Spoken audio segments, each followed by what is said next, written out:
Today, we're going to test your sci-fi tolerance.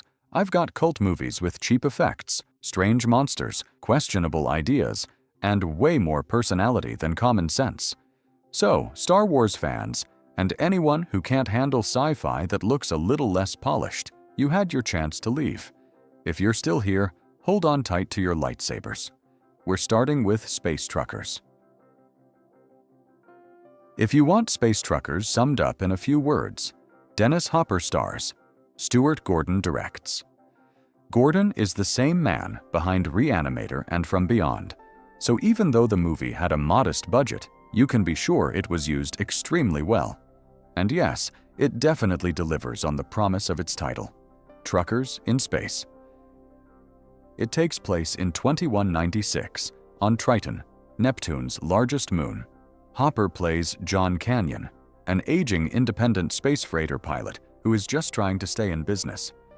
After a fight over payment for his latest cargo, which happens to be genetically designed square pigs, he is offered a secret job: haul a classified load of containers to Earth. Before long, Canyon is joined by a fresh graduate from Space Trucker School and Cindy, a waitress who has promised to marry him in exchange for a ride to Earth to see her mother. During the flight, they run into space pirates, led by the wonderfully ridiculous Captain Macanudo, played by Charles Dance. And as if that were not enough, the cargo eventually turns out to be a whole army of unstoppable killer robots. There is something strangely sincere about Space Truckers, but at the same time, it is very hard not to laugh. And before we move on, all I can say is, it is 90 minutes of pure pleasure. The Being is basically an old-fashioned sci-fi movie. Teenagers make out at the drive-in, radioactive contamination creates the monster, and a local cop has to deal with the problem. The creature is barely seen for a lot of the movie, but it runs around killing people. Martin Landau plays the scientist brought in to explain the radiation problem, and at one point, he insists there is nothing to worry about. TVs and wristwatches, he says, give off more radiation. Then he comes face to face with the creature and finds out how wrong that was. Meanwhile, the town seems more interested in a morality campaign than in dealing with the bodies piling up around it. And holding it all together is Detective Mortimer Lutz, played by producer Bill Osco under the wonderfully fake-sounding screen name Rex Coltrane. He spends the movie narrating his thoughts in a flat monotone while trying to find the creature responsible for all those bodies. At one point, after the creature has already started killing people, he says, "Something's freaky around here. Wish I could put my finger on it." Yes, this is the detective trying to solve the case. Even low-budget sci-fi usually needs stars and good makeup, but the Galaxy Invader does not exactly have either. It was basically shot in director Don Dohler's backyard with his half-brother inside a floppy creature suit. The production values are very home movie, the performances are amateurish, and the ideas are not exactly fresh. But the whole thing is played with such genuine, straight-faced sincerity that it becomes hard not to enjoy. The story is simple. An alien lands in suburban Baltimore. But this time, the alien is not really the problem. The creature is more or less benevolent. The real trouble starts when the locals find it and decide this might be their chance to make some money. In a way, it is pretty entertaining. And if you can survive this one, go find the rest of Don Dohler's movies. I promise you'll probably have a good time. There are two ways to sell Arena. The normal way is to call it a sci-fi action movie from 1989. The better way is to say, it is basically Rocky, but with space monsters.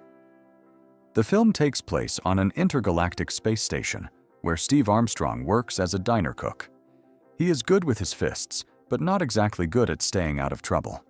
After he defends his boss, Shorty, from an aggressive alien customer, Steve starts a brawl and loses his job. Shorty tries to help him get back to Earth, but the two of them end up owing money to a shady crime lord named Rogor. To clear the debt, Steve has to enter the arena, where fighters from different species compete in a futuristic combat sport. Arena is goofy and juvenile, but it is also pretty charming. There are side plots with romance, shady fight managers, and Shorty's little schemes, but the movie knows what we are really here for: the fights with ridiculous rubber-suited creatures. I'll give you a small break now, because Trancers is almost suspiciously watchable. It came out in late 1984, just 2 years after Blade Runner, and the influence is not exactly hidden, but the movie is genuinely fun on its own terms. Tim Thomerson plays Trooper Jack Death, a lawman from the 23rd century who travels back to the 1980s to hunt down a psychic criminal mastermind. His target is turning ordinary people into zombie-like Trancers, and Death has to stop him before he can rewrite the future.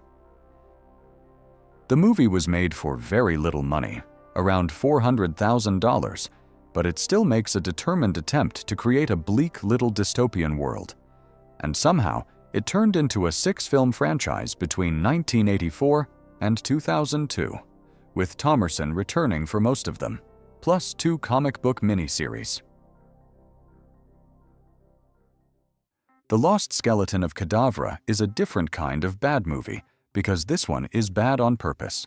It was made as a spoof of old 1950s B-movies, the kind where the acting is wooden, the dialogue sounds barely human, and nobody seems too worried about convincing effects. The film is shot in faux black and white and leans all the way into that innocent, cheap, early sci-fi feeling. The plot is exactly what it should be. A scientist and his wife go into the woods looking for a rare element, while a talking skeleton and a pair of stranded aliens want the same thing for their own reasons. The result will probably split people. Some viewers may find the stiff dialogue and deadpan performances exhausting. Others will realize that the badness is the joke, and that the movie is actually very careful about being this ridiculous. And if it works for you, there is more. In 2009, the skeleton got a second round with The Lost Skeleton Returns Again. Megaforce was directed by Hal Needham, the legendary stuntman who had already made Smokey and the Bandit and the Cannonball Run, so expectations were clearly pretty high when he moved into sci-fi adventure. The movie also had a budget of, no small thing, around $20 million, and was distributed in the United States by 20th Century Fox. And then it bombed. If you're looking at the screen right now, the reasons may be revealing themselves. The story follows Megaforce, a futuristic super army with advanced weapons and vehicles, sent in to resolve a conflict between 2 fictional desert nations. Their leader is Ace Hunter, played by Barry Bostwick, best known as Brad from the Rocky Horror Picture Show. Here, he is a smiling warrior in spandex, with a headband and a flying motorcycle. By the way, they also tried to make toys happen. Mattel was heavily involved, including with the designs, and the whole project was clearly hoping for a merchandising goldmine. That part did not work out either. But ignore all the failures. Megaforce is so completely silly that it is hard not to enjoy at least some of it. And as a little gift for the Star Wars fans who have made it this far, I saved the Humanoid for last. This one is pure rip-off territory. The story has a powerful villain named Lord Grail who escapes from exile and steals a substance called Capitron. He has it used on a space pilot named Golob, turning him into an indestructible, super-strong warrior. Then a control device is placed on Golob's forehead, and he is sent to assassinate the ruler known as the Great Brother. There is a dark, masked figure who looks suspiciously familiar. Massive starships glide over the camera in a way you may have seen somewhere before. Tiny fighters get blasted in space battles that are clearly chasing the same feeling. The script is not exactly in a hurry to become deep, but compared to a lot of other space knockoffs from the same period, the Humanoid is not bad. The sets are surprisingly good, the commitment is real, and the whole thing feels like someone tried to rebuild Star Wars from memory, with fewer rules and much stranger taste. Obviously, that is going on the watch list.